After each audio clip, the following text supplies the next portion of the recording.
Good morning. Today we are going to do SAARC, South Asian Association for Regional Cooperation. It is coming under the chapter Alternative or New Centers of Power.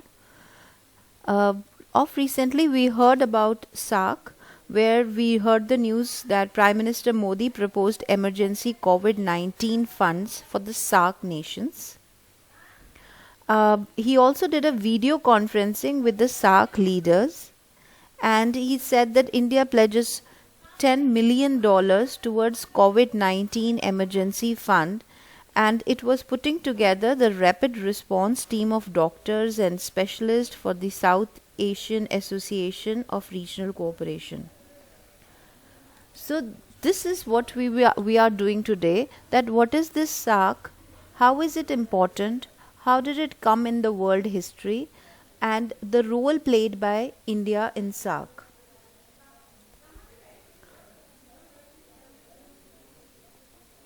Now, SAARC is a regional intergovernmental organization, right? It's geopolitical.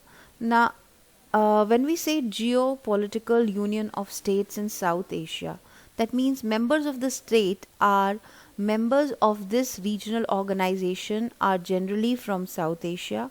When we understand this term geopolitical, we need to understand that various political policies, foreign policies, or how countries are dealing in the political terms is largely related to geographical reasons also.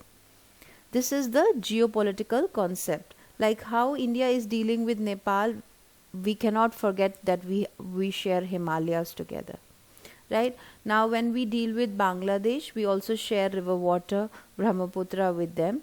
Same Indus river valley, Indus river that we share with Pakistan. So there are various geographical factors that help framing the political policies or political framework that a country follows or country adopts towards other nation. So when politics is influenced by geographical conditions is known as geopolitics.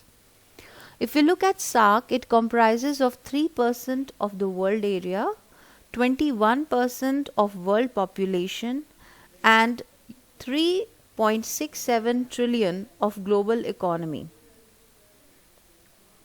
The SAARC logo. Now this is the SAARC logo in the golden color that you can see. Inside are the 7 pigeons. These rounds are represented by 7 pigeons. These 7 pigeons are signifying the 7 founder member nations of the world. Also, pigeon is a symbol of peace and freedom. The 2 eyes in between are the eyes of Buddha, which symbolize peace. The 2 thumbs in between are the symbols of member countries of SAARC, which vow to have a sankalp to unite and support one another in the time of needs. Now, both the hands are together. This symbolizes friendship, goodwill that all these 7 countries in the region of South Asia have pledged for. The design of logo was done by the famous artist of Nepal, Shailendra Kumar Maharajan.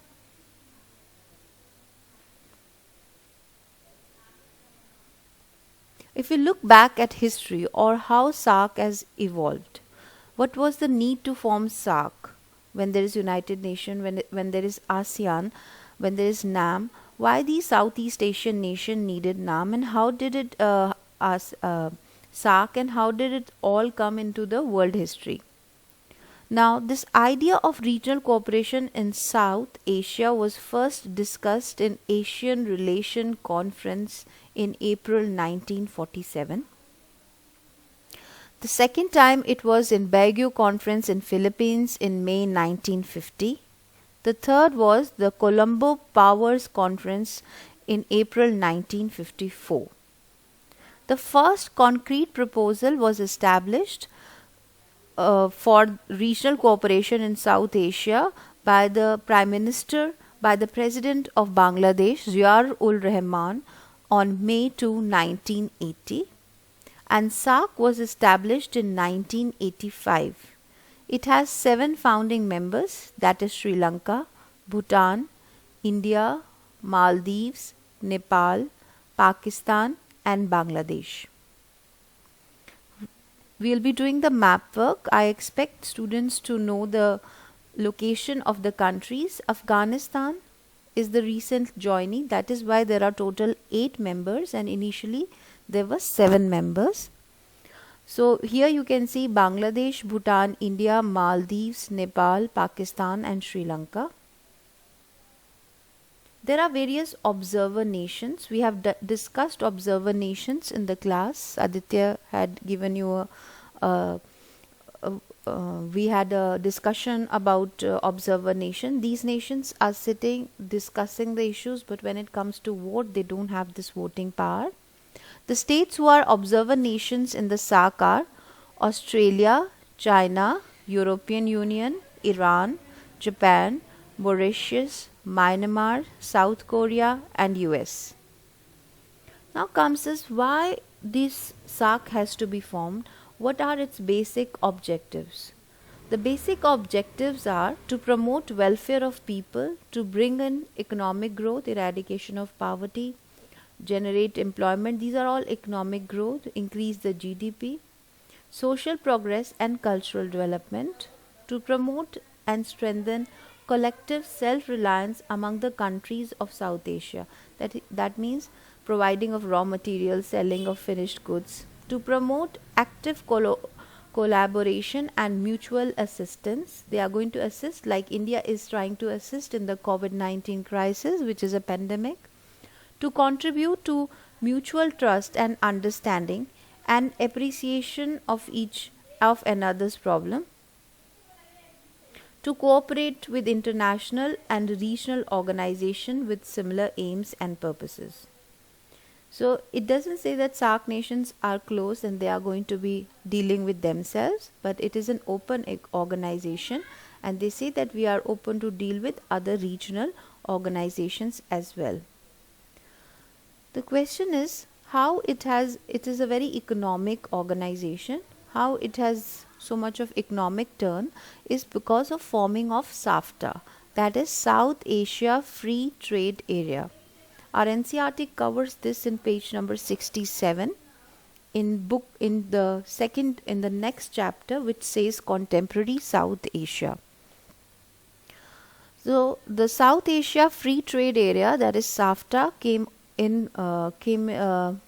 forward on 6th January 2004 in Islamabad, Pakistan. It was created to have a free trade area between all the then member countries. And when we say the free trade, they are talking about commodities. It does not include movement of people and it also does not include movement of capital. The SAFTA agreement came into force on 1st January 2006.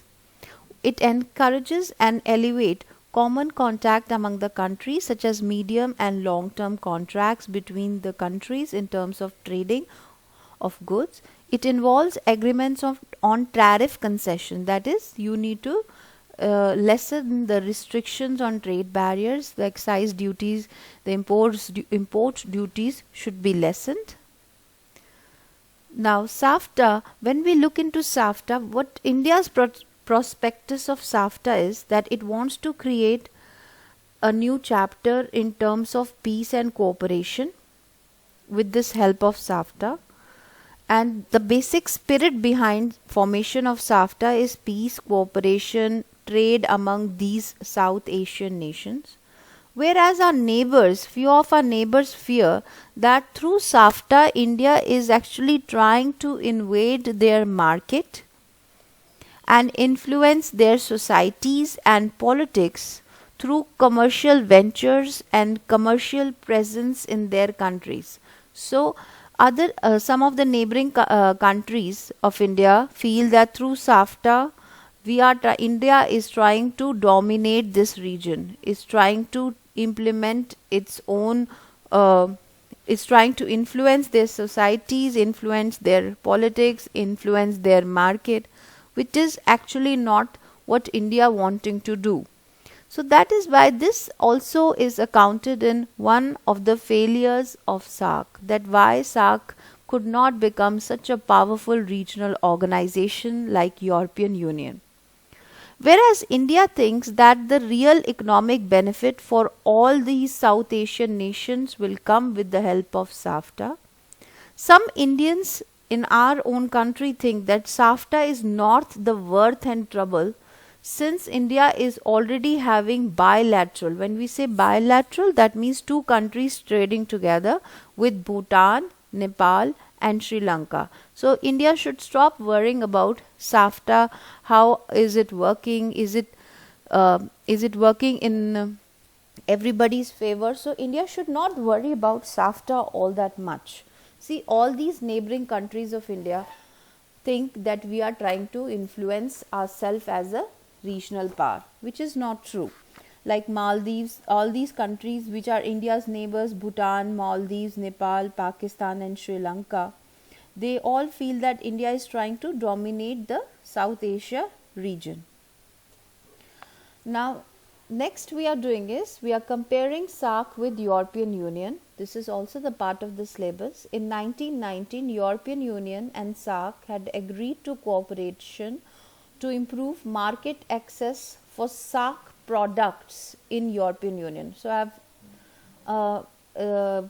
I've previously also told you that SAARC and SAFTA both deal with products. They don't want. They are less into movement of people and movement of investment, the capital. The European Union is an observer nation of SAARC since 2006. European Union is convinced that SAARC can play a very useful and an important role in this regional cooperation and dialogue. So when it comes to European Union in Europe and SAARC in South Asia, together these two organizations can do wonders in terms of trade for both the nations, for both the continent people.